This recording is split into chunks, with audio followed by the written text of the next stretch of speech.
আজকে করে নিলাম বিয়ে।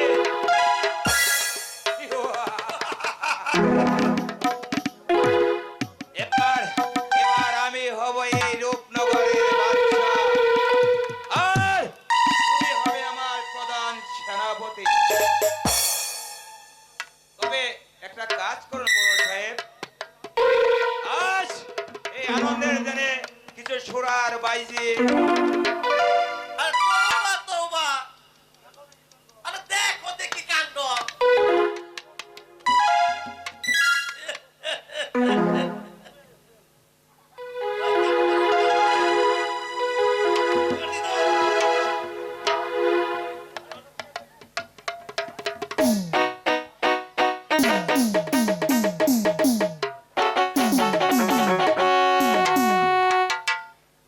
এই দেখি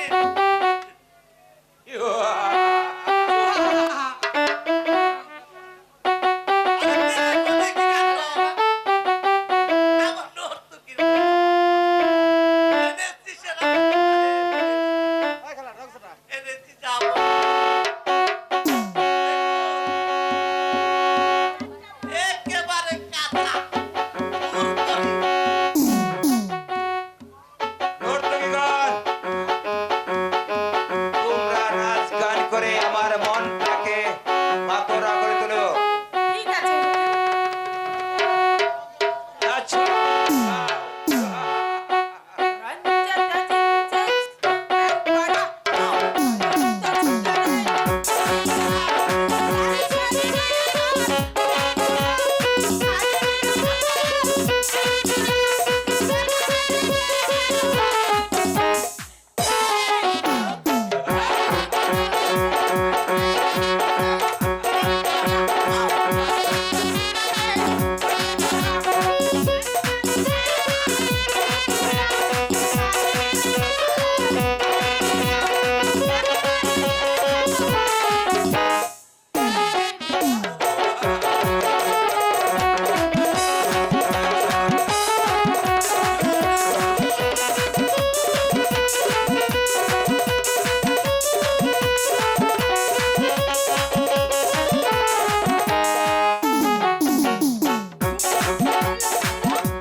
কেন যাবে না?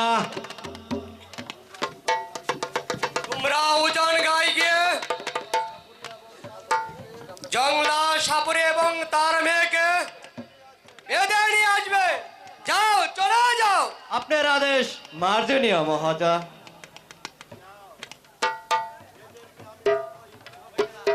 এদেরকে আমি যত স্নেহ করি, তবুই এরা আমার মাথার উপরে বসছে। তাই ওদেরকে আমি এমন শিক্ষা দেব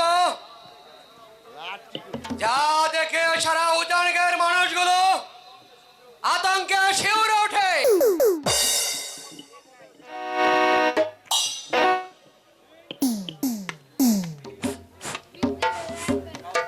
আগে না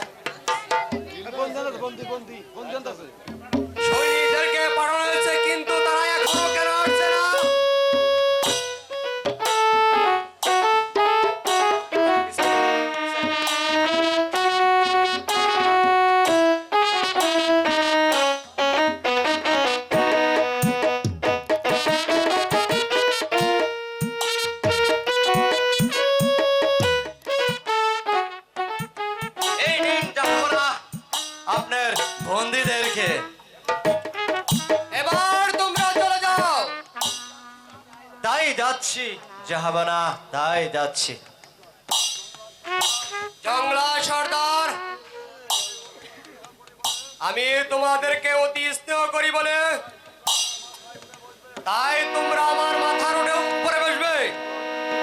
বলো এর কারণ কি? আপনার আপনার কথাগুলো আমি বুঝতে পারছো না? এই তো আমার ছেলের পিছনে তোমার মেয়েকে লেলিয়ে দিয়েছ। এরপরে তুমি বলছো আমি কিছুই জানি না। আপনি বিশ্বাস করুন না, আমি এর কিছুই জানি না। আপনি বিশ্বাস করুন। তোমার কোনো কথাই আমি মানতে রাজি নই। তাই আমি তোমাকে নির্দেশ দিলাম, তুমি দুদিনের মধ্যে এই উজান গাই ছেড়ে চলে যাবে।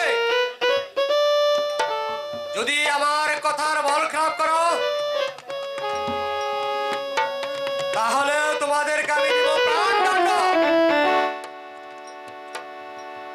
না, তা হতে পারে না। আপনারা তিনি কারা যেন বলছেন। সরে যাও। না,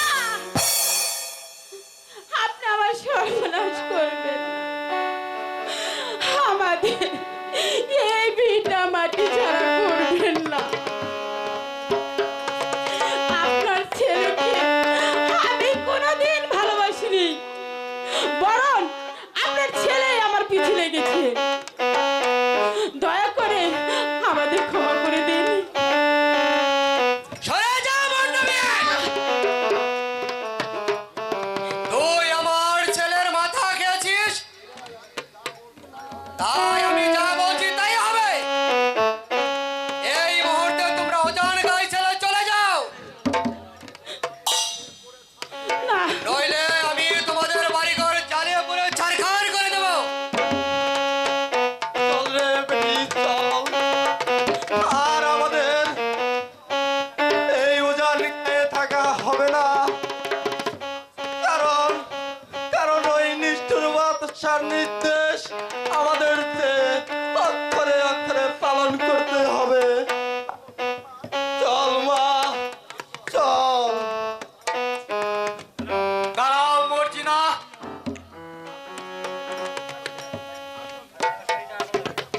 আজকাল তুমি আমার উপর দিয়ে কথা বলছো কোন সাহসে?